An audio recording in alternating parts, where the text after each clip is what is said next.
नमस्कार, बहुत बहुत स्वागत है आप सभी का।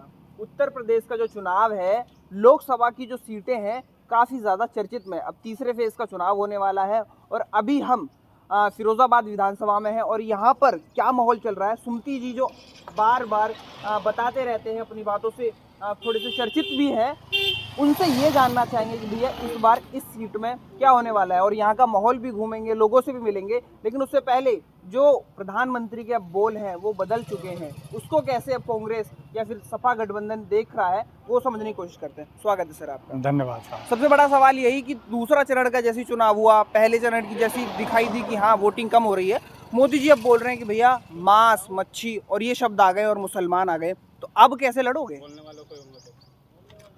ये मोदी जी की बौखलाहट बता रही है कि उनको अब जनता से जो है, जो अब तक जनता को ये समझते थे ना कि बेवकूफ़ बना सकते हैं, तो अब जनता उनके बहकावे में नहीं आ रही, जनता बेवकूफ़ नहीं बन रही है। अरे सच बताने लग गए हैं अब वो। अरे नहीं भैया, अब तो वो और जुमले पर जुमला फेंकने लगे हैं। सही बोल रहे हैं कि भैया मंगलसूत्र खतरे में है, देख लो। जो अपनी बीवी का मंगलसूत्र नहीं रखा पाया, वो दूसरे के मंगलसूत्र की क्या रक्षा करेगा? क्या बातें कर रहे हैं आप? जो है वो तो उनका पर्सनल फैसला था ना। अरे पर्सनल नहीं है भैया, जो राजनीति में आ गया उसका अपना पर्सनल कुछ नहीं होता है, सार्वजनिक जीवन सार्वजनिक होता है। अच्छा। हाँ बिल्कुल, मेरा अपना ये मानना है। यदि आप सार्वजनिक जीवन में आ गए हैं तो सब कुछ सार्वजनिक है। बिल्कुल। तो आपको नहीं लगता कि अब वो सच बताने लग गए हैं कि भैया मुसलमान ज्यादा हक खा रहे हैं, इस तरीके की जो बातें हो रही हैं, आपको इसमें सत्यता नहीं लग रही है? कोई सत्यता नहीं है, लास्ट हो जा रहा है इन पे हिंदू मुस्लिम करना। तो बस वो उसी पे आ गए। उनकी भाषा देख लो, उनकी भाषा ऐसी है जैसे सड़क छाप लोगों की भाषा होती है। तो अब आप ये मान लीजिए, जनता उनके खिलाफ लड़ रही है। अब नेता नहीं चुनाव लड़ रहे, जनता लड़ रही है उनके खिलाफ। उन्होंने जनता पर इतने अत्याचार किए हैं कि जनता अब ऊब गई है। कहाँ अत्याचार करे हैं? क्या मैंने बेटियों को भी अब लखपति बना दिया है, बहनें बना दी हैं लखपति? केवल कहने के लिए बना दिया है। अच्छा। हाँ, जो गैस सिलेंडर 400 रुपए का आता था आज 1100 रुपए का आ रहा है। जो पेट्रोल 65 रुपए की थी आज 100 रुपए से ऊपर हो रही है। समझे जी? तो ये केवल कहने भर के लिए अत्याचार नहीं किए। पता लगी हैदराबाद में रह रहा है बंदा और पैदल पैदल बिहार तक गया, ये कम अत्याचार थे? जो है कोरोना के मरीज कितने थे देश में उस टाइम? जो है पैदल पैदल आए, लोगों के पैरों में से खून निकल रहा था। कह रहे हैं बहुत व्यवस्था करी थी, बहुत, अगर मोदी नहीं होते तो पता नहीं क्या हो जाता। अरे नहीं, भाजपा वाले सब कह रहे हैं। अरे ये कह रहे हैं, बचा लिया है देश को। कतई नहीं बचा लिया, उन्होंने तो लोगों को मरने के लिए छोड़ दिया था। इलाहाबाद वाला आप सीन देख लो, जो है आपके रोंगटे खड़े हो जाएंगे। दावे ठोक दिए। अरे भैया वो तो एक नारा है, कुछ भी नारा दे दो, दावा बता रहे हैं। अरे कुछ दावा नहीं है। जो है कभी किसी कंपनी का उस पर देखा है कि गारंटी की गारंटी? इसका मतलब आपको अपनी गारंटी पे भरोसा नहीं है। कह रहे हैं कि ये गारंटी है और गारंटी की भी गारंटी दे रहे हैं। तो मतलब आपको अपनी बात पे ही अड़ंग नहीं है। जो है तो जब खुद मोदी को ही अपनी गारंटी पे भरोसा नहीं है, जो है तो और पब्लिक क्या भरोसा करेगी? कह रहे हैं ये जो ठगबंधन बना है ये धुआं धुआं हो जाएगा, उड़ जाएगा हवा में। ये इनकी बौखलाहट बता रही है। ये चुनाव हारने जा रहे हैं और बड़ी बुरी तरह हारने जा रहे हैं। जनता ने मन बना लिया है।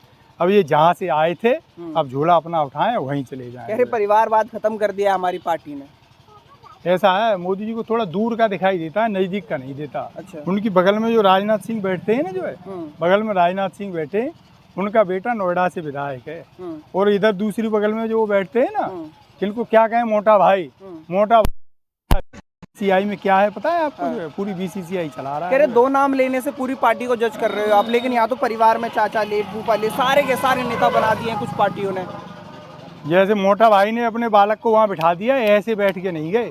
वहाँ जो है सारे के सारे लोग जनता से चुन के गए। जो है तो ऐसे मत ऐसे नहीं कह सकते आप। यहाँ से जो प्रत्याशी हैं, जो है वो कोई नॉमिनेटेड प्रत्याशी होने नहीं जा रहे हैं, उनको जनता वोट करेगी तब होने जा रहा है। चलिए और लोगों से बात करते हैं। कैसे देख रहे हैं भैया? उधर से नारा आ रहा है 400 पार, और ये जो ठगबंधन बनाई है उड़ जाएगा, ऐसा कहा जा रहा है। कोई 400 पार नहीं, ठगाई है। ये भाजपा का, ये जुमलेबाजी भाजपा कर रही है। कुछ नहीं है, कहीं कुछ नहीं है। उधर कह रहे हैं भाजपा वालों ने ही इलाज किया है जो गुंडई करते थे प्रदेश में। हाँ, गुंडई हो रही है। सपा सरकार में कोई गुंडई नहीं होती, अब गुंडई हो रही है। अब तो समाजवादी पार्टी सरकार नहीं है तो अफरा तफरी मची है यूपी में तो बहुत ज़्यादा। कहाँ है भाजपा? सब गुंडई कर रही है, सबसे ज़्यादा तो गुंडई भाजपा कर रही है। अच्छा, युवा कैसे देख रहा है कि भैया कह रहा है बहुत उद्धार हो गया, युवा बहुत खुश है? युवा मरा जा रहा है, बेरोजगार घूम रहा है, युवा की कंडीशन बहुत खराब है। बहुत खराब है। जी बिल्कुल। मोदी जी अब ये भी कहने लग गए हैं कि भैया मंगलसूत्र खतरे में आ जाएगा अगर आपने किसी और पार्टी को वोट दिया। वो ये भी कहते हुए नजर आ रहे हैं कि मुसलमान आपका हक खा लेते थे, आबादी ज़्यादा है। ये सारी चीज़ें भैया हावी होगी ना दिमाग में। सब मुस्लिम वोट कर रहा है। हाँ सब समझ हर वर्ग का वोट मिल रहा है हमें। हाँ और समाजवादी पार्टी बहुत मजबूत है। हाँ। और मोदी जी कुछ नहीं, सब नारा बेकार है, 400 पार कुछ नहीं है। मोदी जी के नेता कह रहे हैं मोदी जी के लिए, देश के लिए आप वोट डालिए, नहीं, देश के विकास के लिए डालिए। मैं कह रहा हूँ, सब जनता कह रही है हाँ। जिस मोदी को वोट दे दिया हाँ। सब खत्म हो जाएगा। सब खत्म हो लोग जाए।